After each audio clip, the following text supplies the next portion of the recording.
Wailui.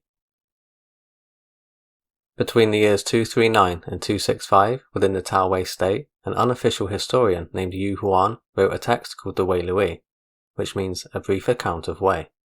Within the text exists insight into the relationship between the ancient Chinese and the Romans. It claims that the Roman elites were descendants of immigrants from ancient Chinese nobility, and that Parthian elites were the descendants from ancient North Indian empires. The original text has been lost, but it detailed the trade routes and directions around the Eastern Roman Empire and the Parthian Empire. An extensive footnote annotated by Pei Songzhi preserved a volume regarding the western region's many tribes, such as the Huan, the Xianbei, and the Xirong people. His annotations serve as an additional guide to various tribes, the Xirong, along with the Dongyi, Beidi, and southern Nanman, who are collectively known as the Siyi, or the Four Barbarians. One section of the 5 classics of Confucian tradition, the Zhiji, also known as the Book of the Rites, details ancient stereotypes about the barbarians. The people of those 5 regions, the Middle States, and the Yi, and other wild tribes around them, had all their several natures, which they could not be made to alter. The tribes on the east were called Yi. They had their hair unbound and tattooed their bodies. Some of them ate their food without it being cooked. Those on the south were called Man. They tattooed their foreheads and had their feet turned in towards each other. Some of them also ate their food without it being cooked. Those on the west were called Rong. They had their hair unbound and wore skins. Some of them did not eat grain food. Those on the north were called Di. They wore skins of animals and birds and dwelt in caves. Some of them also did not eat grain food. The people of the Middle States and those of Yi, Man, Rong and Di all had their dwellings where they lived at ease. Their flavours which they preferred, the clothes suitable for them, their proper implements for use, and the vessels which they prepared in abundance. In those 5 regions, the languages of the people were not mutually intelligible, and their likings and desires were different. To make what was in their minds apprehended, and to communicate their likings and desires, there were officers in the east called transmitters, in the south, representatives, in the west, Didis, and in the north, interpreters. The Wailui highlights how the Romans had many small dependent states, too many to list as the text claims.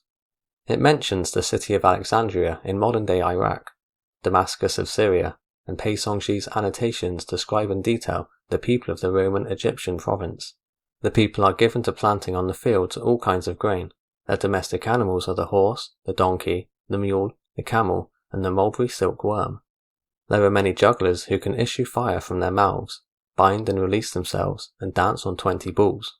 In this country they have no permanent rulers, but when an extraordinary calamity visits the country, they elect as king a worthier man, while discharging the old king, who does not even dare to feel angry at this decision. The people are tall and upright in their dealings, like the Han, but wear foreign dress.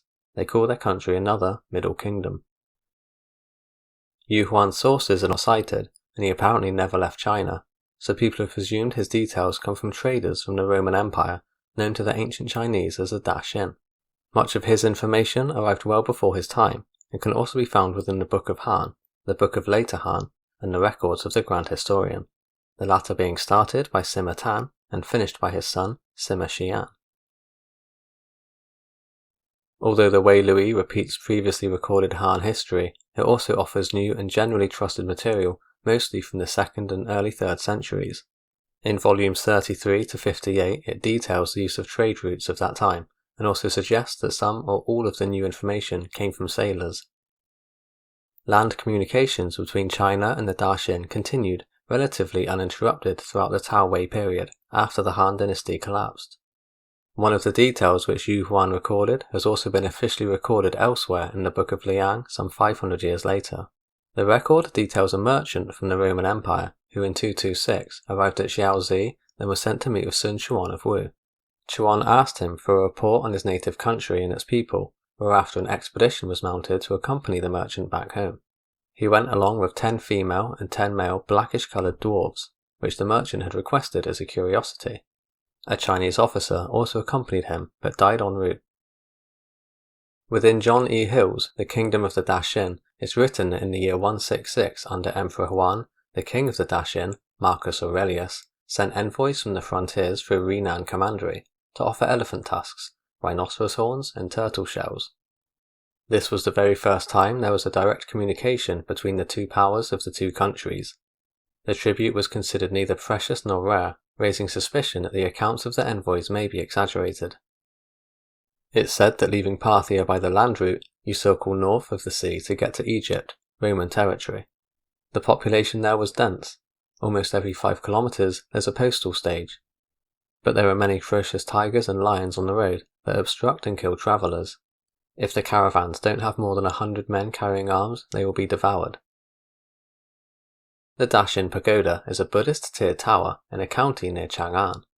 The pagoda has been claimed to have a Christian origin, built by the Church of the East under the Tang dynasty. Also known as the Persian Church or the Nestorian Church, it was one of 3 major branches of Eastern Christianity during the 5th and 6th centuries. Records of the pagoda first arrive in 1064, when a poet visited it, then wrote a poem about it, which became well known, called the Dashin Temple. The poet's younger brother later wrote an echo poem referring to the monk's time at the temple. In 1556, an earthquake severely damaged the site, and the temple was eventually abandoned. As a result of the damage, many of the complex chambers are no longer reachable. In Martin Palmer's controversial book, The Jesus Sutras, it's claimed that the church and monastery were built in 640 by early Nestorian missionaries.